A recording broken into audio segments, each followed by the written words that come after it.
بسم اللہ الرحمن الرحیم۔ السلام علیکم۔ انسانی زندگی نشیب و فراز کا نام ہے۔ پاکستانی معاشرے میں سماجی اور معاشی سطح پر ناانصافیاں عروج پر ہیں۔ معاشی اونچ نیچ نے معاشرے کے توازن میں بری طرح بگاڑ پیدا کر دیا ہے۔ معاشی ناہمواریوں نے سماجی اونچ نیچ کا طوفان کھڑا کیا ہوا ہے۔ ہر گزرتے دن کے ساتھ ساتھ سماجی اور معاشی رویوں کی بدولت معاشرہ ٹوٹ پھوٹ کا شکار ہے۔ حکمران اشرافیہ نے اقتدار کی غلام گردشوں کو ہی صرف اپنا مسکن بنا رکھا ہے، اور عوام ہیں کہ اس طرح زندگی گزارنے پر مجبور ہیں کہ جیسے ان سے بیکار لی جا رہی ہو، اور وہ پاکستانی قومیت کے حامل نہ ہوں بلکہ کسی دشمن ملک سے آئے ہوئے جنگی قیدی ہوں۔ پاکستان کا عدالتی نظام اسی طرح کے نتائج دے رہا ہے جس طرح کے کردار اور فہم و فراست کے حامل ہمارے حکمران ہیں یا اسمبلیوں میں بیٹھے ہوئے ہمارے منتخب نمائندے ہیں۔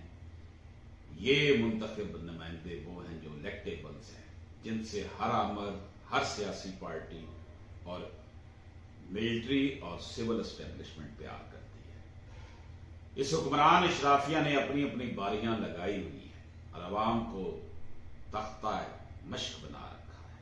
دین اسلام کے طلوع سے پہلے کے معاشرے کی طرح معاشی، سماجی، عمرانی انصاف کا دور دور تک کوئی نام و نشان نہیں۔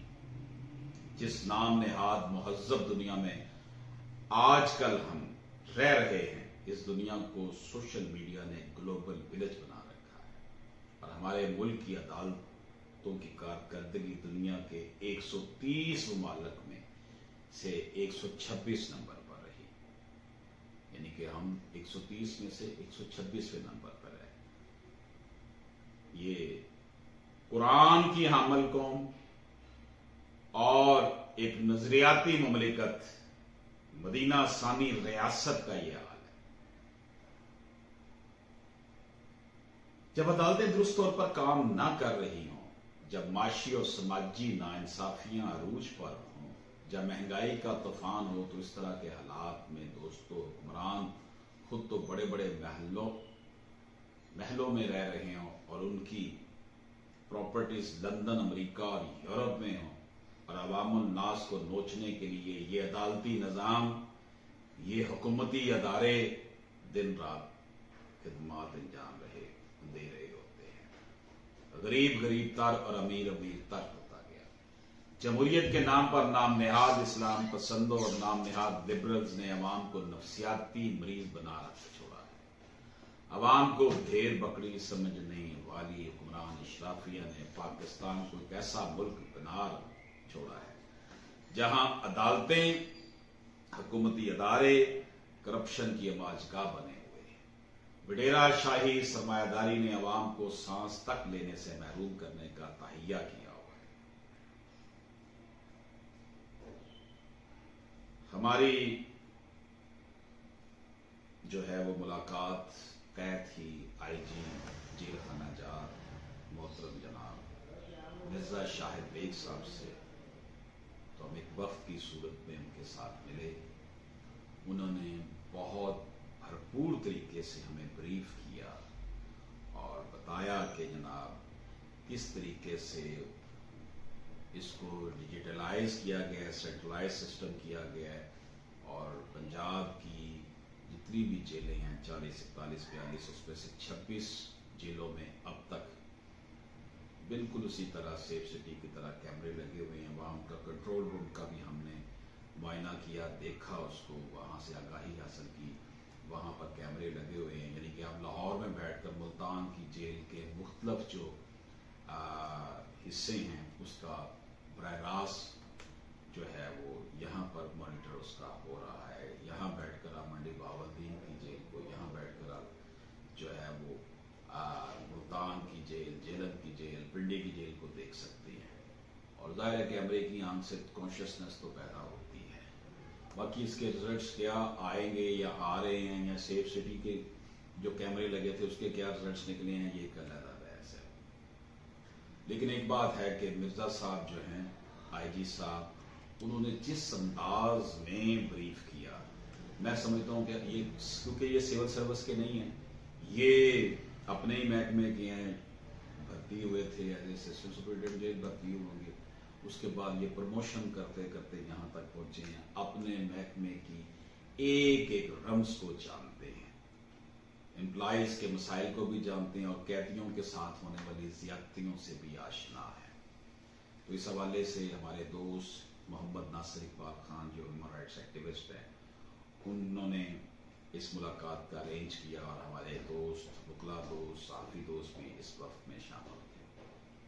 उनसे बड़े जो है वो तेज तर किस्म के मुश्किल सवाल भी किए गए और उन्हें हर सवाल का खन्ना पेशानी से जवाब दिया, बल्कि वो कह रहे थे आप खुलकर बात करें। यूं इस मीटिंग में उन्होंने जिस तरह हमें आगाही दी, मुझे काफ़ी हद तक हौसला मिला कि अभी मायूस होने की जरूरत, मायूस तो खैर मुसलमान होता ही नहीं, ना ही उसे होना चाहिए। अगर मायूस होगा तो उसका मतलब यह है कि उसने अपने रब को रब नहीं माना। तो हमें वहाँ पर सुपरिटेंडेंट जेल इंचार्ज जो थे उन्होंने हमें उनके कंट्रोल रूम दिखाया, मीडिया जो सेंटर था वो दिखाया, जहाँ पे ये कॉल वसूल करते हैं, कंप्लेंट सेंटर बना हुआ है, एमरजेंसी कॉल, वो दिखाया। और ये जो कैमरेज लगाकर पंजाब भर की जेलों को मॉनिटरिंग किया जा रहा था, ये दिखाया। मिर्जा साहब ने, मैंने जैसे कहा, क्योंकि इनकी गर्दन में सरिया नहीं था, ये एक बड़े प्रोफेशनल ऑफिसर है, क्योंकि इसी डिपार्टमेंट से प्रमोट होकर इस डिपार्टमेंट के हेड बने हैं, इसलिए ये मुझे बड़ी खुशी हुई इनसे मिलकर कि ये बिल्कुल पाकिस्तान मेड किस्म के जो है ना वो ऑफिसर है। और इसलिए क्योंकि जो CSP ऑफिसर होता है वो मुख्तलिफ महकमों से आता है और मुख्तलिफ महकमों में घूमता घुमाता चला जाता है, उसको उस डिपार्टमेंट के जो रूह होती है, उसकी थीम होती है, उसके हवाले से उसे आगाही नहीं होती, वो बस अपना पीरियड गुजारने आता है 2-3 साल और चला जाता है। लेकिन इनकी जितनी ग्रिप मैंने देखी है, और ये काफ़ी तकरीबन 3-4 साल से लाहौर में अपने ऑफिस में है, IG पंजाब जेल खनाजात की जिम्मेदारियां निभा रहे हैं। तो कंप्लेंट्स आती हैं, उन्होंने कहा जी ज़ाहिर में 100% तो नहीं कोई चीज़ हो सकती, लेकिन जो भी कंप्लेंट्स आती हैं उसका भी हम इतराक रखते हैं, उसका मदावा भी करते हैं और कोशिश होती है कि से मामलात को सही करें। उनकी फिर जो है वो रिकमेंडेशन पर सुपरिटेंडेंट जेल नूर साहब हैं, उनसे हम मुलाकात के लिए जेल के अंदर पहुंचे। उन्होंने भी हमें बड़ी तफसील के साथ ब्रीफ किया और जेल का फिर हमने दौरा किया। जेल के हम किचन में गए, जेल का खाना भी हमने खाया जो कैदियों के लिए बना हुआ था, रोटी, उस दिन दाल दोपहर के वक्त थी, शाम को किचन में जो है वो मुर्गे के गोश्त की तैयारी हो रही थी, वो भी हमने देखा। बहुत साफ माहौल था, मुझे नहीं समझ आ रही थी कि ये इतना साफ सुथरा माहौल कहीं नहीं मैंने देखा। होटलों में तो बिल्कुल नहीं ना होता, क्योंकि होटल की बैक साइड पर जो किचन बने होते हैं उसका हमें आगाही हो चुकी है, फूड अथॉरिटी ने जिस तरह छापे मारे और देखा है। उसके साथ साथ मस्जिद, उसके साथ साथ इनका हॉस्पिटल देखा है, इंतहाई साफ सुथरा। और फिर हम बच्चों की जेल में गए जहाँ बच्चे कैदी थे।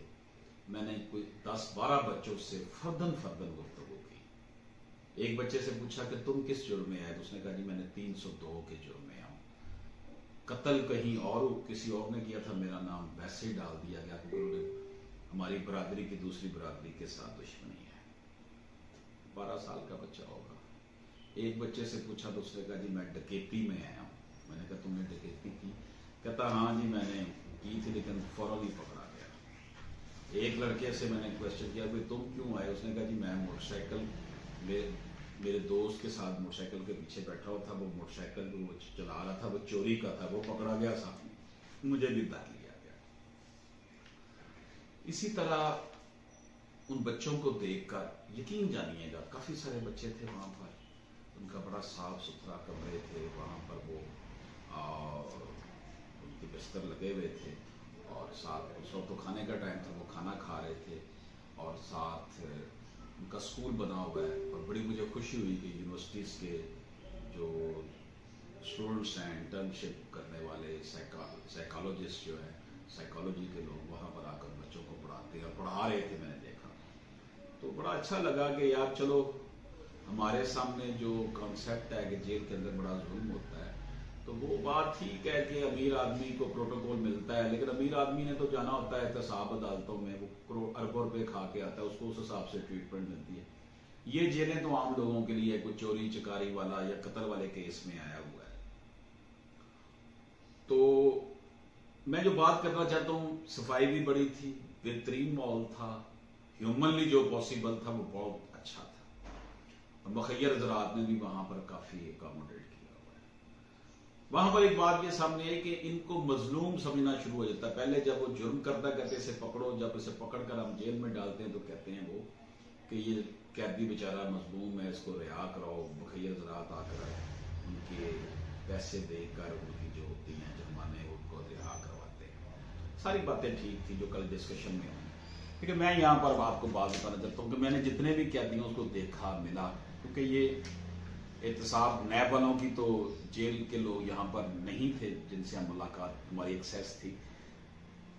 गरीब लोग, आम लोग, उनकी शक्लों से लग रहा था कि ये इंतहाई गरीब फैमिलियों से। मुझे वहां पर कोई पॉश एरिए के लोग बच्चा वहां नजर नहीं आया। जितने भी बच्चे क्राइम से थे जो नालकोट जेल में, सब बच्चे थे गरीबों के बच्चे, बुरे हाल उनके, की शक्लें बता रही थी, उनकी सेहत बता रही थी। वजह क्या है? गुर्बत, माशी नामवारी। जब गरीब के लिए मेयार और है, अमीर के लिए और है। इसी डिस्क्रिमिनेशन को तो नबी पाक सल्लल्लाहु अलैहि वसल्लम ने खत्म किया था। इसी खुशहाली के लिए और जस्टिस के लिए, सोशल जस्टिस के लिए तो कायदे आजम ने यह मुल्क हासिल किया था। लेकिन इस मुल्क के नाम नेहाद मुल्लाओं ने, नाम नेहाद डब्बा पीरों ने इस मुल्क के लोगों के अंदर जो है वो सही इस्लाम आने नहीं दिया। इनको ऐसी ऐसी चीजों में डाल रखा है कि ये सही मुसलमान बने ही ना। ऊपर से फिर वो यही डब्बा पीर, यही मुल्ला, अच्छे लोग भी हैं उलमा में, अच्छे पीर भी होंगे, लेकिन यही लोग जो हैं ये इस माशरे की सबसे बड़ी रुकावट बने हुए हैं कि मजहब का सहारा देकर इनको सुलाया हुआ है। वरना जो जुल्म इस वक्त पाकिस्तान की अवाम के साथ इस हुक्मरान अशराफिया ने समाजी, माशी तौर पर, इमरानी तौर पर किया हुआ है, इस जुल्म का बदला लेने के लिए अवाम जो है अगर उठ खड़ी हो तो ये हुक्मरान अशराफिया जो है इसको भागने का मौका ना मिले। लेकिन हम देखते हैं कि जॉब्स मिलती हैं सिफारिश पर। फैक्ट्रियों में सबसे इंपॉर्टेंट फैक्टर जो लेबर है, जिसने उस चीज को बनाकर उनको मुनाफा देना है, वो बेचारे मजदूर जो है वो रोटी पूरी करने से आजिज हैं। ये हालात जो है वो सामने है। मैं जो बात करना चाहता था कि वो खाना भी उनको ठीक मिल रहा है वहां पर, जाहिर है मुखैर ज़रात भी दे रहे हैं, गवर्नमेंट का बजट भी है, सब कुछ चल रहा है।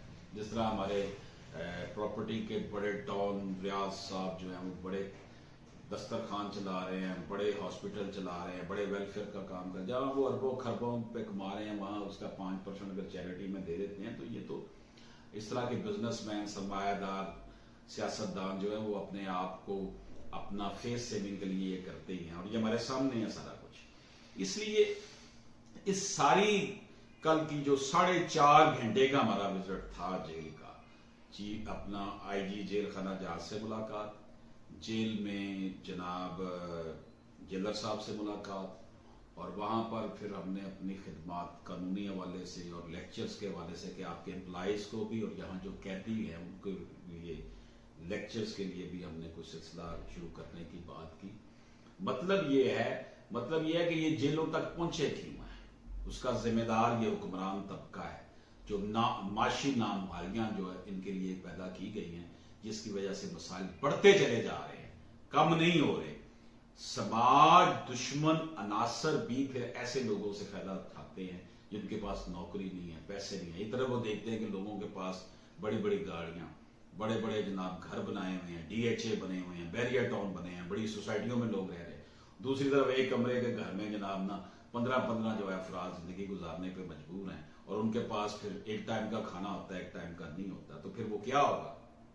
उनकी इंस्टिगेशन इसी तरफ होगी ना कि वो चोरी करें, किसी को रास्ते में लूट लें, किसी का मोबाइल छीन लें, जड़ का इलाज करें, रोजगार दें, اس کے لیے اسلامی فلاحی ریاست کا لفظ جو ہمارے حکمران بولتے ہیں وہ کتابوں کی حد تک نہ ہو، اس کی امپلیمنٹیشن ہو۔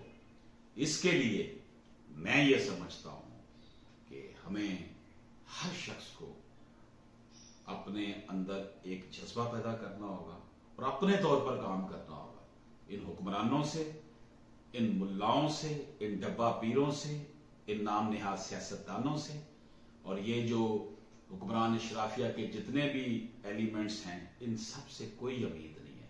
پاکستان کی عدالتی نظام کا بیڑا غرق ہوا ہوا ہے، سال ہا سال کیس چلتے ہیں۔ بہرحال اوورآل وہاں جو ضروریات، ذمہ داریاں، جو چیزیں تھیں وہ ساری پوری ہو رہی تھی جیل کے اندر، ہمیں بہت بہتر لگا۔ باقی ریگولیرٹیز ہوں گی، اب وہ میرا تو صرف ہمارا تو ایک اپنا پرسیپشن تھا، ہم دیکھنے گئے تھے، لیکن یہ کہ وہاں جیل تک جو لوگ پہنچے ہیں وہ کیوں پہنچے؟ کرمنالوجی کی ریسرچ کے حوالے سے بھی میرا ایک آرٹیکل ہے کہ کرائم ہوتا کیوں ہے، کرائم کے پیچھے وجوہات کیا ہیں، ان کا معاشی گیپ جو ہے نا، ہیو اینڈ ہیو ناٹس کا، وہ ہے معاشی گیپ، بعد میں پھر سماجی گیپ میں تبدیل ہو جاتا ہے۔ بہرحال اللہ پاک کرے کہ اس ملک میں جو ہے وہ حالات بہتر ہوں، لوگوں کا معاشی معاملات ٹھیک ہوں، ان کا سماجی اور عمرانی رویوں میں پھر تبدیلی آئے گی انشاءاللہ۔ مایوس تو نہیں ہیں ہم، لیکن ہمیں اس حکمران اشرافیہ کے خلاف علم بلند کرنا ہوگا۔ عوائزوں کے روپ میں چھپے مداریوں سنو، باغباں کے بھیس میں چھپے شکاریوں سنو، تمہارے کار پرفسوں کی آخری یہ شام ہے، خدا کی سرزمین پر خدا کا راج ہو، نہ کوئی حکمراں ہو نہ صاحب خراج ہو، تبھی جو تیرے دل سے جمال مصطفیٰ گیا، خدا گواہ ہاتھ سے تیرا خدا کیا۔ محبتوں کی بس میں محبتوں کی بات کر، تو شہد حلاوتوں کی بات کر۔ اللہ پاک ہم سب کا حامی ناصر ہو۔ اللہ حافظ۔